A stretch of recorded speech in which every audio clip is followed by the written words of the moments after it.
Hi, everybody. Here's your directions for your Eighth Amendment assignment. So, Eighth Amendment is a ban on cruel and unusual punishment for American citizens by the criminal justice system.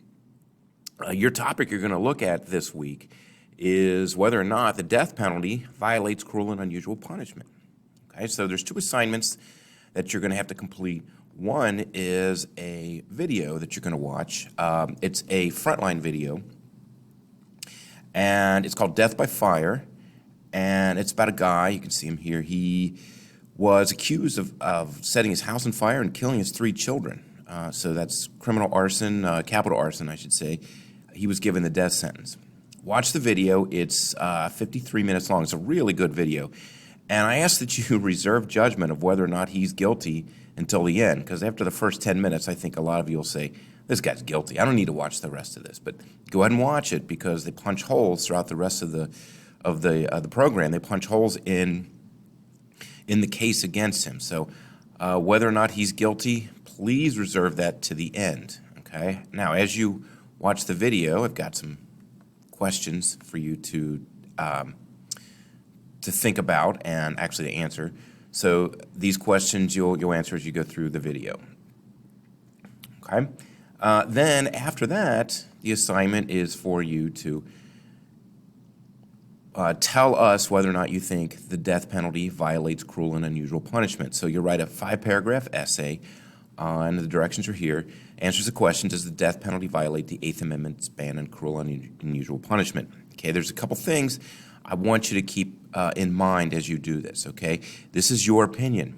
However, your opinion needs to be backed with facts, okay? And if you're not quite sure where to find facts, I've got some things for you to use, okay? So your first paragraph should be your introduction. In your first paragraph, put your thesis. Your thesis should be this, quote, the death penalty does, or doesn't, depending which side you take, violate the Eighth Amendment's ban on cruel and unusual punishment because, and then list your 3 arguments that you're going to use, okay?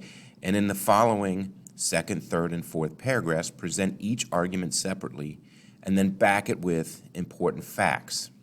Then give us a conclusion at the end there. So there's your 5 paragraphs. The things you're not allowed to use, there's 2 things we don't want you to use, okay, that are off the table.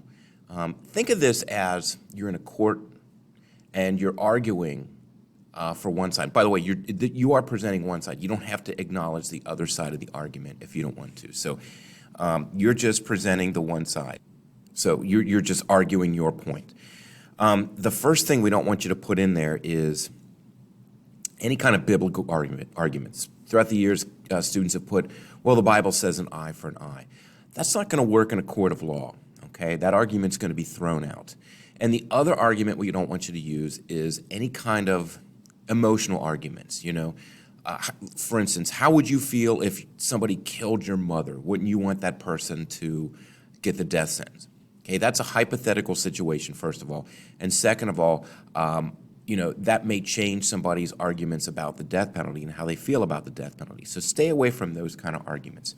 The ones we want you to use come from well-reasoned arguments, okay? Now, I've got 3 other things that you can use here that'll help you along the way, okay? First is, here's a PDF of arguments for and against the death penalty, okay? So it's got information, it's got an argument, and then has information that backs it, okay? The death penalty prevents future murders. And you can read about that and use this evidence. Put it in your own words. You can use the quotes in here, though, if you want to, but make sure that you cite who did that, you know, who said that quote. There is, the death penalty is not proven to be a deterrent to future murders, so that is something that's a rebuttal to that. So you can go through these. A just argument requires the death penalty for the taking of a life. You know, whatever one you want to use. The death penalty is not just a response for the taking of life, so on and so on. These are good arguments to use. Okay? So you can use that PDF if you want to. I've got a whole bunch of websites here for and against the death penalty, and there's a ton here. So you can go through those if you want to. There's links to every state. There's links to pro and anti website, pro and anti death penalty website information. You can use any one of these. These are really good websites to use. I also have from the Justice Department, this was published just last September, statistics from 2018 in capital punishment. This is chock full of information that you can use in your essay. This lists that, the map here shows the states that have the death penalty, states that don't have it, states that have it but yet didn't execute somebody, and so forth. Here's some headlines from the death penalty. It talks about the number of prisoners under death, see how that's declined. Removals of people from a death sentence, so somehow their case has been overturned, whether their sentence was changed from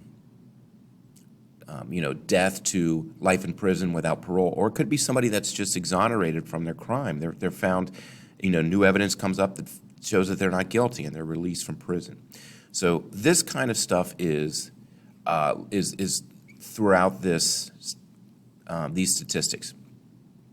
There is something I want to, on page 6 here, I want to draw your attention to this. This lists all the states that have the death penalty and the things that you can get the death penalty for. Most of these are murder with what they call aggravating circumstances. So somebody plotted something out, and then there's always something to go along with it to make it, a little more than just a quote-unquote regular murder.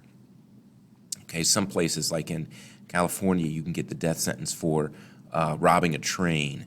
In some states, if you lie under oath and that gives somebody the death sentence because you lied, then you can get the death sentence as well.